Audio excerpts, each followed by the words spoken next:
શું ભય છે ખબર છે? આ સંસારમાં મોટામાં મોટો ભય હું મરી જઈશ, આ મોટો ભય છે. આપણને ડર લાગે છે મરવાનો. મારે મરવું નથી. હો, ઘણા બધા કે મારે મરવું નથી.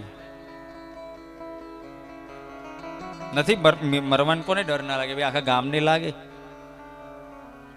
મૃત્યુનો ડર તો બધાને લાગે ને ભાઈ.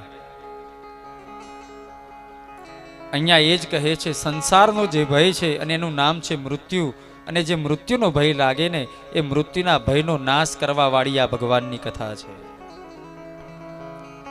કેમ ભય લાગે છે ખબર છે આપણને? મરવાનું કોઈને ગમે? ગમે ભાઈ? કેટલાય જન્મોથી આપણે મરતા આયા છે તોય આપણને મરવું નથી ગમતું. બોલો, આ તમારો કયો જન્મ છે? આપણને ખબર છે આપણો આ કયો જન્મ છે? હે, નથી ખબર ને? એમના સમજતા પહેલો છે. આની પહેલા તો આપણે કેટલાય વખત જન્મ્યા, આની પહેલા તો કેટલાય વખત પાછા મર્યા. પણ યાદ રાખજો, કંઈક ગયા જન્મમાં એવા સત્કૃત્ય કર્યા હશે, કંઈક આપણા સારા કર્મોનું ભાથું હશે તો આપણે મનુષ્ય બન્યા છે. યાદ રાખજો, મનુષ્ય દેહ એમને એમ નથી મળતો.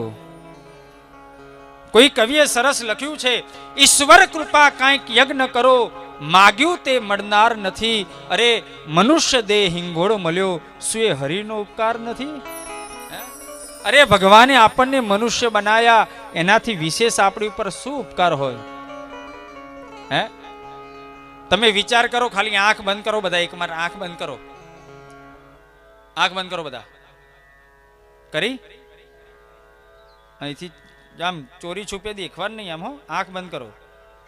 આંખ બંધ કરો અને એમ વિચારો, શું ભગવાને આપણને ગધેડા કૂતરા કંઈક પશુ બનાવી દીધા હોત તો શું કરત? વિચાર કરો, આપણે કેવા લાગત? હસતા નહીં કોઈ. હો, હે, હવે આંખ ખોલ નાખો. કેવા લાગત આ પશુ બનાયા હોત તો? વિચાર્યું આપણે પશુ કેવા લાગત? પણ ભગવાને આપણને શું બનાયા? હે, મનુષ્ય બનાયા ને.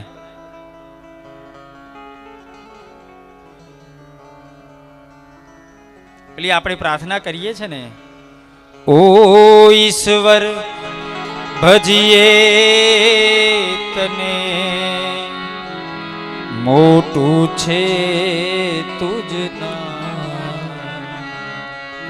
ગુણ તારા નિત ગાઈએ,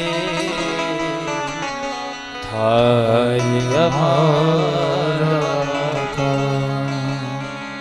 હેત લાવી હસાવતો,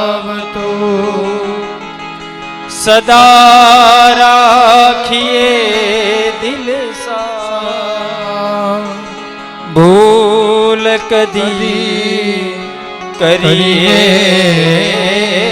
અમે તો પ્રભુ કરજો. આવી પ્રાર્થના મનુષ્ય કરી શકે ને?